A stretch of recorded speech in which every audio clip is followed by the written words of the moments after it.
Welcome back, children.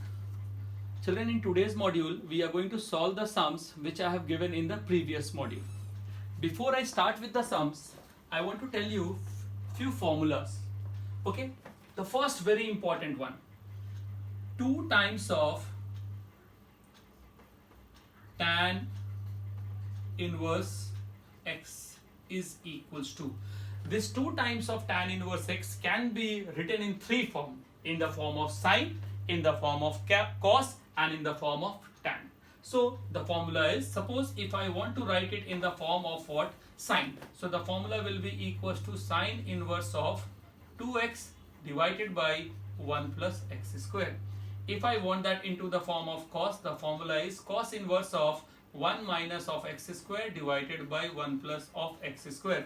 If I want that into the form of tan, the formula is tan inverse of 2x divided by 1 minus of x square. So accordingly, what is given in the RHS, we can use. If you want the sum in RHS in the form of sine inverse, you can use this formula, cos inverse and tan inverse. Accordingly, we have to use. Okay. So for tan inverse x, we have got 3 formula, and means 2 tan inverse x, and all the formula I have written. Now to solve the first sum, let us write here in question number 1 solution. So first of all, we are going to write here what is given. So given LHS is equals to, it is tan inverse of 1 by 2. Am I clear? So tan inverse of 1 by 2 is given here, and now we have to get a bigger term. LHS is small and RHS is big here. So in this case, what I am doing, just pay attention, we don't have any direct formula for tan inverse x, but we have got a formula for 2 tan inverse x. But in the coefficient of tan, we are having 1, so I need to get 2 here. So what I am doing here, please pay attention, I am writing 1 by 2, and then I am multiplying 2 with this. So 2 times of this is equals to tan inverse of 1 by 2. Hope it is clear to all of you, children. Okay, now you can see that this, what I have written here, is in the form of 2 tan inverse x, and instead of x we have to take the value 1 by 2. So 2 tan inverse x, we have got all the three formulas: sine inverse, cos inverse, tan inverse. So let us convert that into the form of tan only. So it is equals to 1 by 2, and 2 times of tan inverse x will be equals to tan inverse of 2x. So 2 into x is what here? 1 by 2 whole divided by, we are having 1 minus x square. So I am going to write 1 minus of 1 by 2 whole square. So the next line will be equals to 1 by 2 times of, this is equals to tan inverse of, if I am going to take the LCM, 2 and 2 will get cancelled. So this will, 2 square is what? 4. 4 minus 1, it will, the denominator will be equals to what? 3, and the numerator will be equals to 4. Am I clear? So that you people can easily understand. Now we are going to use a logic here which is called as right angle triangle rule.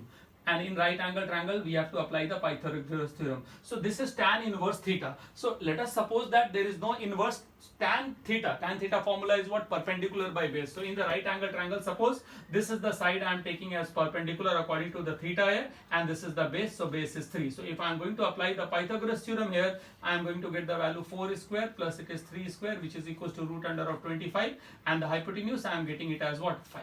Am I understood, children? Now the next line, what I am going to do is, I am writing this as 1 by 2 times of, suppose I want to convert this in the form of sine. So what will be the formula for sine? Perpendicular by hypotenuse. So I am going to write here sine inverse of, what is perpendicular here? 4, and what is the hypotenuse which I am getting? 5. So sine inverse of 4 by 5. Is it clear? I am doing by this method, children. The reason is that few formulas which I have given you in the previous module, that also I want to use, so that you people can learn that how to implement the formula and where to implement the formula. So this will be equals to 1 by 2 times of, this is sine inverse of 4 by 5. So if you remember, children, I have given you a formula, sine inverse of theta is equals to pi by 2 minus of cos inverse of theta. Okay, so here I am using the same formula. So this is sine inverse of theta. So in a bracket I am writing this one as pi by 2 minus of cos inverse of theta. Theta is same, that is equals to 4 by 5. Am I understood, all of you? Now let us do the multiplication. 1 by 2 multiplied to pi by 2 will give us what? Pi by 4 minus of, this is 1 by 2 times of cos inverse of 4 by 5, and children, this is what is our RHS. So we have done the proof. Hope it is understood. The process in a very simple way I have done. Let us do the next sum.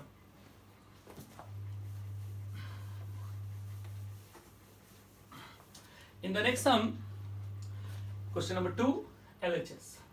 The LHS which is given to us is tan inverse of 1 by 4 plus tan inverse of 2 by 9. So before using the formula, we have to check whether this x and y is greater than 1 or it is less than 1. So in that case, suppose if I'm going to multiply, simply I'm getting 2 into 1, 2 divided by 4. So that means it is 1 by 18, which is less than 1. So since I'll write here, since xy is less than 1, so these implies that directly we are going to implement the formula. I'm writing for you people, tan inverse x plus of tan inverse of y is equals to tan inverse of, it will be equals to x plus y whole divided by 1 minus xy. So I'm applying the formula here. So this will be equals to tan inverse of x plus y. What is x? 1 by 4. Y is what? 2 by 9 whole divided by 1 minus of 1 by 4 multiplied to 2 by 9.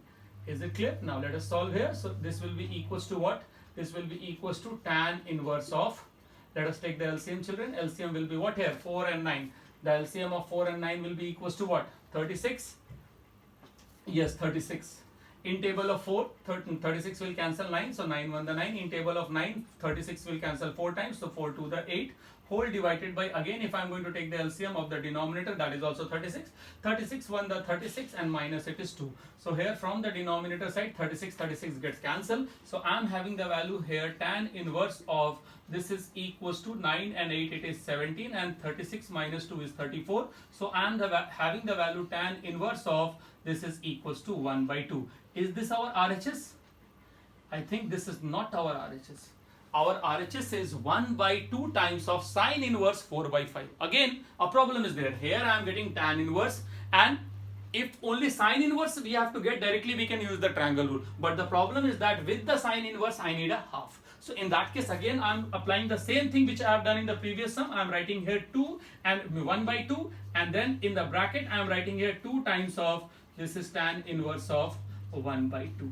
Now the same logic of 2 tan inverse x I am going to apply, but as in the RHS I need what? Sine inverse, so I am going to use this formula. So this will be becoming like this, 1 by 2 times of, this is equals to tan, I am going to use for what? It is sine inverse, so right here sine inverse of, this will be equals to 2x, so 2 into 1 by 2 divided by 1 minus of, no, 1 plus of 1 by 2, this is whole square. So now this 2 and this 2 in the numerator side will get cancelled, so it is left with 1 by 2 times of, this is equals to sine inverse of 1 divided by 2 square, 4 and 1, it will be equals to what? 5, and the denominator is what? 4. So the next line I can write this one as 1 by 2 times of sine inverse of 4 by 5, and this is what our RHS proved.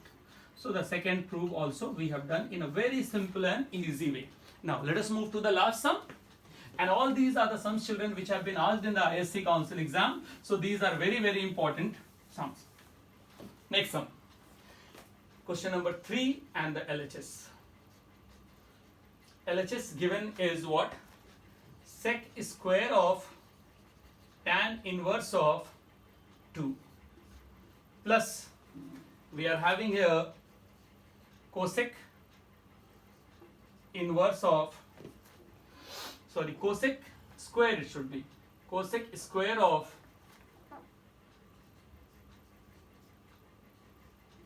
cot inverse of 3.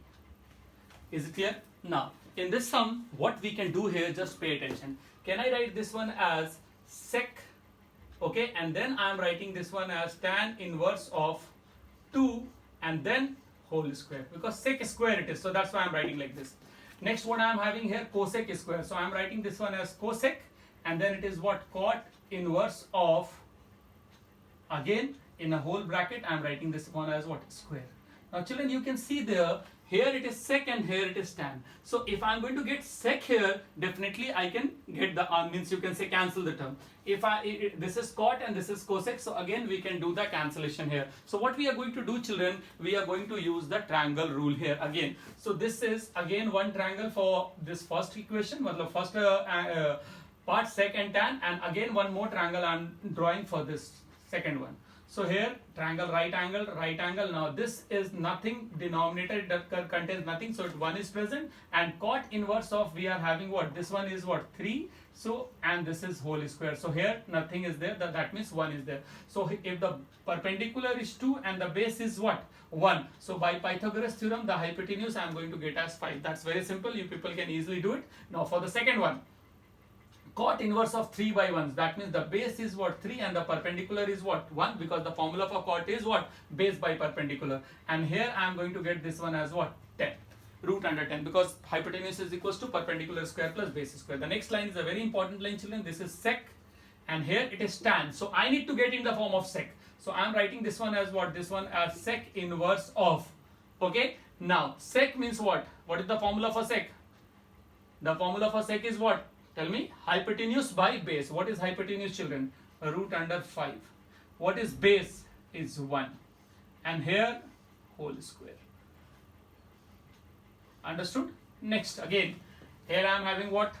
Cosec. So I am writing this one as cosec. Again, this has to be also written in cosec. So the formula for cosec is what? Hypotenuse by perpendicular. What is hypotenuse? Root under 10, and the perpendicular is 1, and then it is whole square. Now this sec inverse and this sec will be cancelled. So I am having this one only root under 5 ka whole square, plus this is root under 10 ka whole square. So root under 5 whole square is 5, and root under 10 his whole square is 10. So root 10 plus 5 is equals to 15. I think this is what we need to prove in the RHS. Is it clear? Now, so this is how we have done all the sums in a very simple way. In the next module, we are going to do more of the sums. Thank you all of you.